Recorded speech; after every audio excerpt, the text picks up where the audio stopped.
বাপ্পামণ্ডল। আজকের আমার বিষয় পাঠ্যক্রমের সংজ্ঞা এবং শ্রেণীবিভাগ, definition of curriculum and types of curriculum.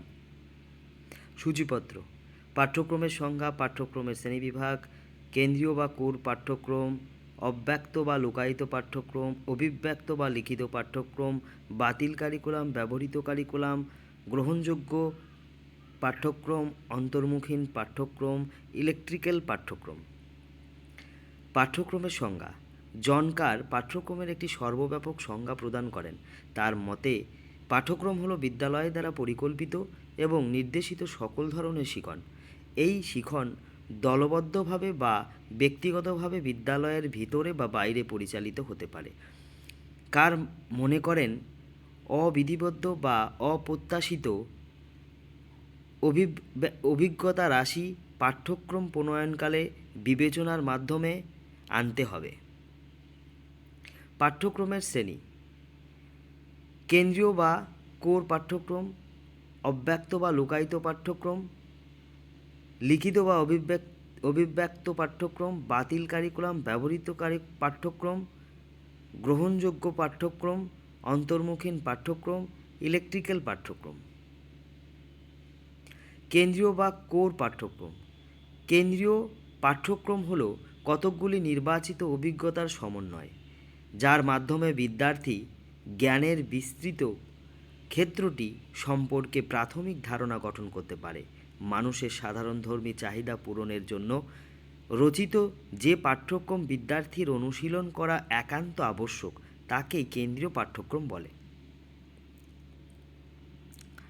অব্যক্ত বা লুকায়িত পাঠ্যক্রম: প্রথাগত পাঠ্যক্রম ছাড়াও বিদ্যার্থীর দল অন্যান্য উৎস থেকে কিছু তথ্য আরোহণ করতে পারে।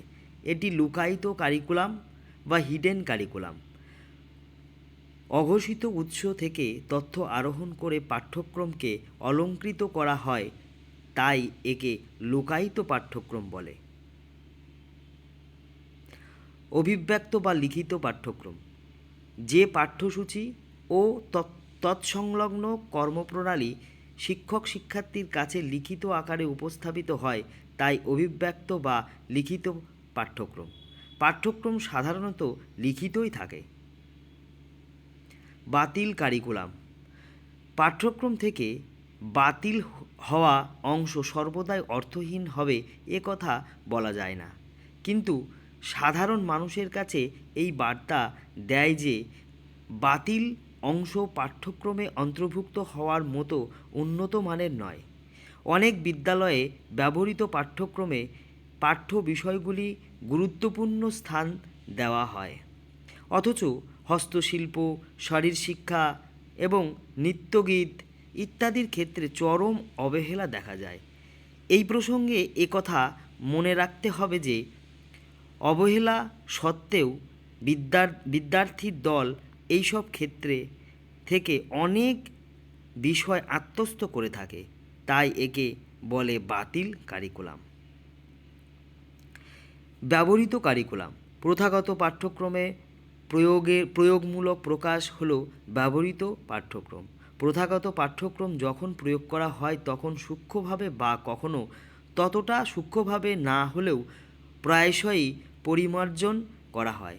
পাঠ্যক্রম যখন ব্যবহৃত হয় তখন তাকে কারিকুলাম ইন ইউজ বলা হয়। অন্তর্মুখীন পাঠ্যক্রম: ব্যক্তির অভিজ্ঞতা ও সামর্থ্য আর অন্যদিকে ব্যক্তির অনন্যতার অনুসরণ উভয় সংকট থেকে উত্তরণের পথ হল বিদ্যার্থী সমাজ যাদের জন্য পাঠ্যক্রম রচনা করা হবে তাদের সাধারণ বৈশিষ্ট্যগুলি অনুসন্ধান করা, আর এই সব বৈশিষ্ট্যের উপর ভিত্তি করেই প্রণীত কারিকুলামকে অন্তর্মুখীন বা অভ্যন্তরীণ পাঠ্যক্রম বলা হয়।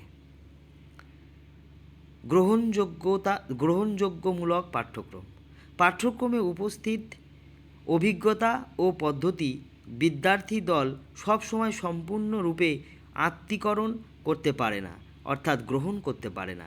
বিদ্যার্থীরা জ্ঞানের যতটুকু বস্তু বা কৌশল বা জীবনের মূল্যবোধ প্রকৃতপক্ষে অর্জন করে তাই গ্রহণযোগ্য পাঠ্যক্রম। ইলেকট্রিক্যাল পাঠ্যক্রম। সর্বাধুনিক জীবনযাত্রার কম্পিউটারে ব্যাপক প্রভাব ক্রমশ বেড়ে চলেছে। বর্তমানে ইন্টারনেট তথ্য সংগ্রহের এক প্রধান উৎসরূপে পরিগণিত। ইন্টারনেট মাকড়সার জালের মতো এক কৌশল, যার মাধ্যমে অতি দ্রুত বিশ্বব্যাপী তথ্য বিনিময় করা যায়। সহযোগিতা বোধ এবং সবিচার অংশগ্রহণ জ্ঞানের একটি অপরিহার্য দিক। আজ জ্ঞানের সকল ক্ষেত্রে ইনফরমেশন কমিউনিকেশন টেকনোলজি বহুল প্রচলিত। এখানেই আমার টপিকটি শেষ হচ্ছে।